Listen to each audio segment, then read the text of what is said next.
Welcome to the Riddles of the Sphinx. A sphinx was originally meant to be a personification of the king.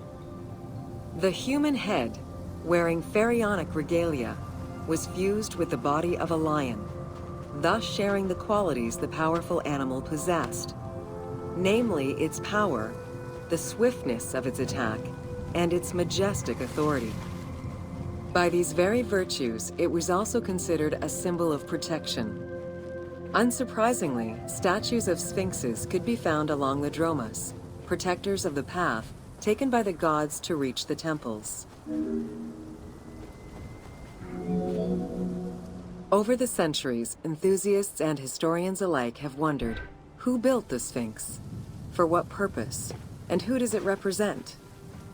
These questions remain unanswered. Several theories do exist, however, some more credible than others. One theory supposes that Jedefre chose to pay homage to his father Khufu by building the Great Sphinx of Giza. The stone temple on the eastern face of the Sphinx would have been added later on by his brother and successor, Khafre, in order to strengthen the divine worship of their father. It would be the first Egyptian temple oriented with the sun.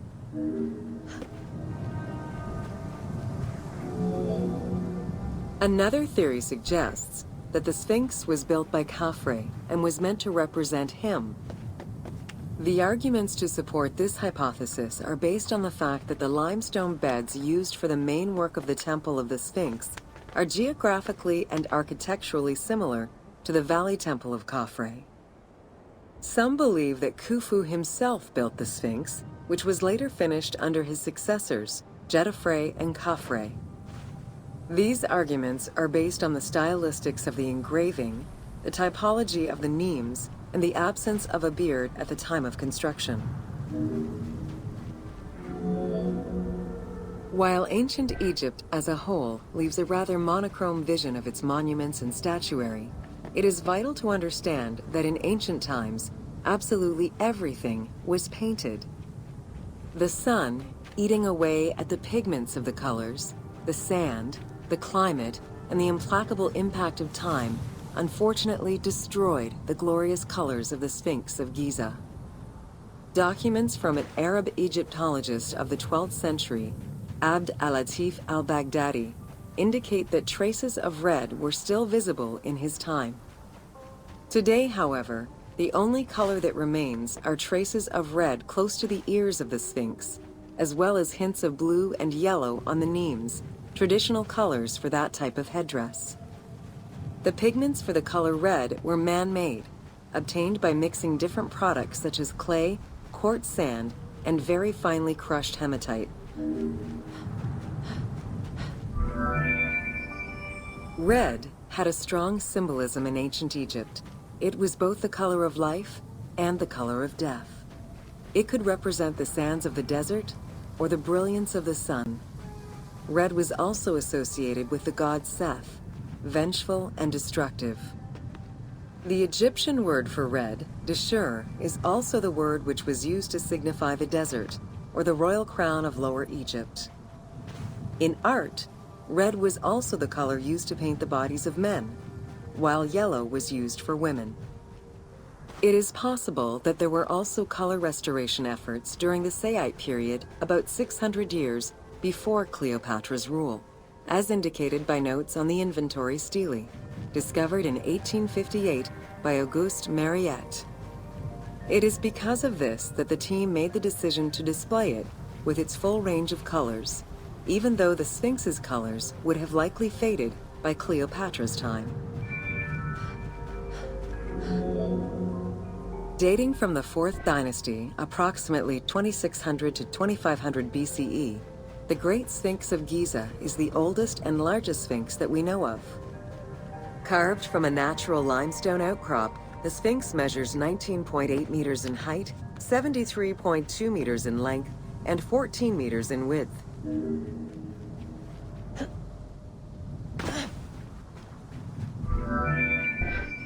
In order to bring polish to the imposing monument, several blocks of limestone were added after the initial construction phase.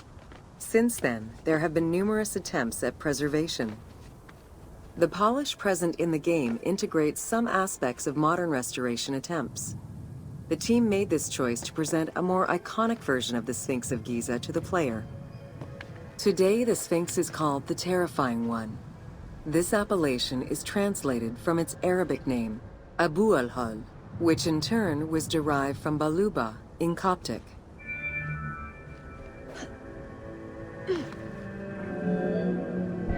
The Sphinx as a whole was carved in situ from a natural stone promontory. Its head was built in a limestone peak of the Mukutam Plate, and the body was sculpted in the underlying rock layer where it is located. The degradation of the Sphinx is due in particular to wind erosion and the different quality of limestone used in its construction. The level of sodium contained in the groundwater which abuts the stone is also a contributing factor.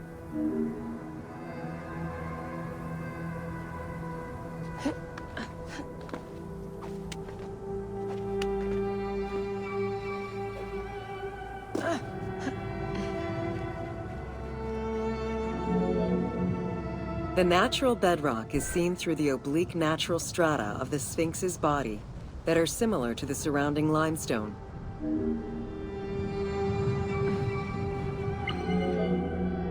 Since antiquity, people have always believed there was a hidden tomb deep within the Sphinx.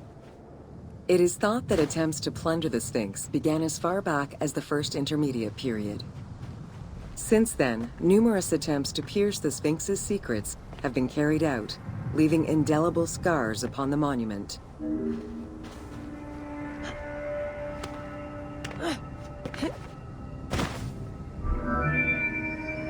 12 meters long and cut during pharaonic times, another entrance in the back of the Sphinx aroused curiosity.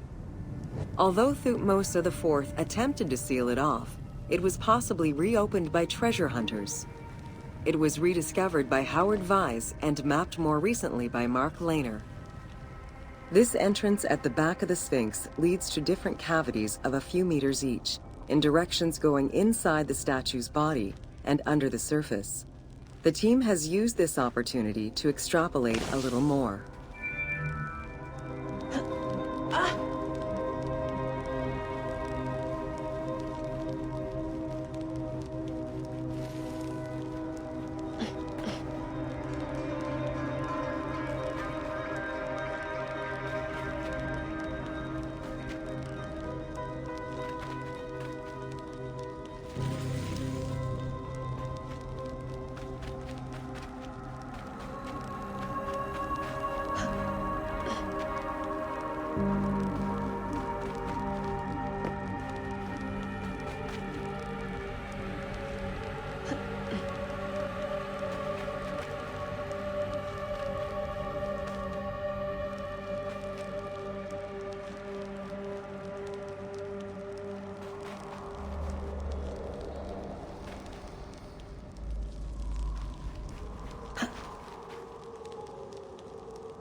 While there have been no major discoveries pertaining to the Sphinx of Giza in recent years, theories and hypotheses continue to emerge. Without validation provided by archaeological sources, however, they remain unsubstantiated.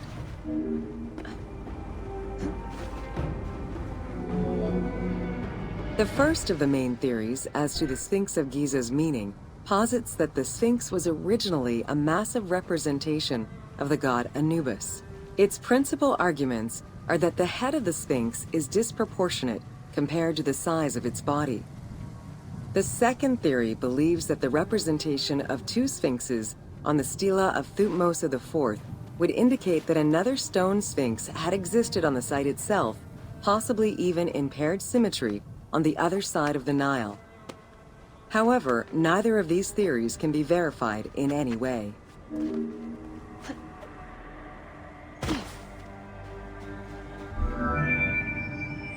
Several scientific projects using new technologies have been put in place in the past decades.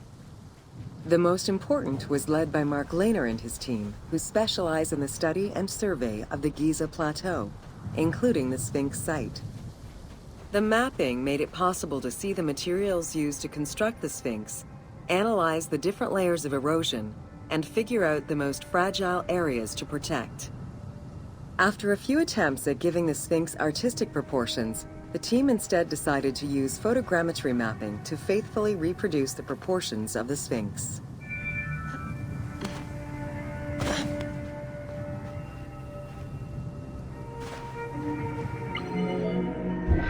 What the Sphinx of Giza represented during its construction and how the Sphinx was perceived by the Egyptians of the New Kingdom are two very different matters. Originally a representation of the king imbued with the power of the lion, the Sphinx was eventually viewed as a direct representation of the Most Divine. It is theorized that kings of the New Kingdom believed that the Sphinx of Giza was the one who recognized and legitimized the ruler of Egypt. Thus, despite the fact the Sphinx of Giza was partially buried under the sand during his reign, Amenhotep II knew that the monument was of great importance.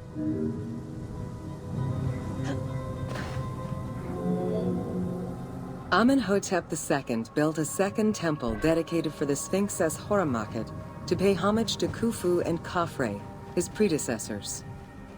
It became a common habit for this dynasty to spend time with their royal courts at the Sphinx. Its sanctuary became known as Setepet, the Chosen.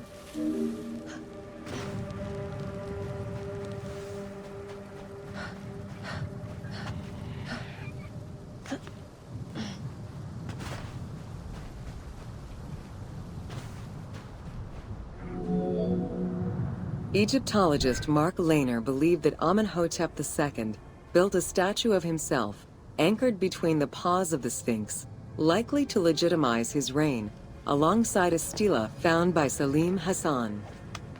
Many other pharaohs of this dynasty, such as Tutankhamun and Ramses II, also left marks of their passage in a similar fashion, sometimes even stripping the stones of nearby temples and pyramids to do so. Amenhotep II's son and successor, Thutmose IV, was a frequent offender.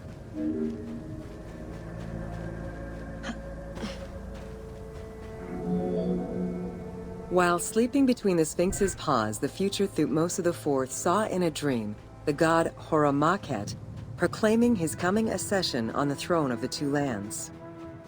This was, of course, on the condition that he remove all of the sand covering the Sphinx, which stood guard as the personification of the god, and should thus never be engulfed by the sands of the desert.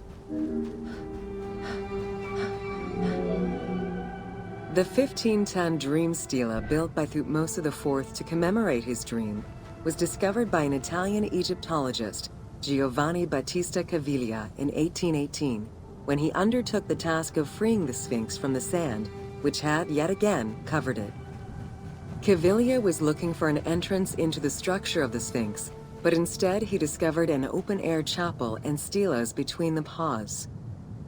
Ashes from a ceremony were still present. Protected by sand, they quite possibly were from the last ceremonies in Roman times.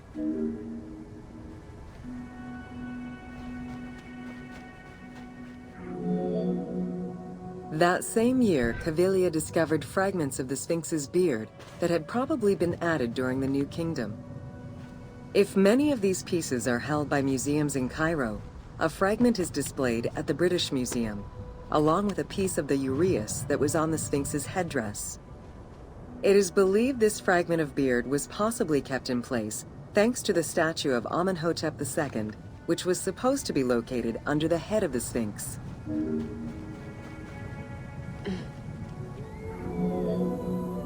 A popular cultural legend purports that the nose of the Sphinx of Giza was lost during the time of Napoleon Bonaparte to the cannon fire of French soldiers in training. However, engravings from before the time of that campaign already depicted the Sphinx without a nose, indicating that it had been removed before the French campaign.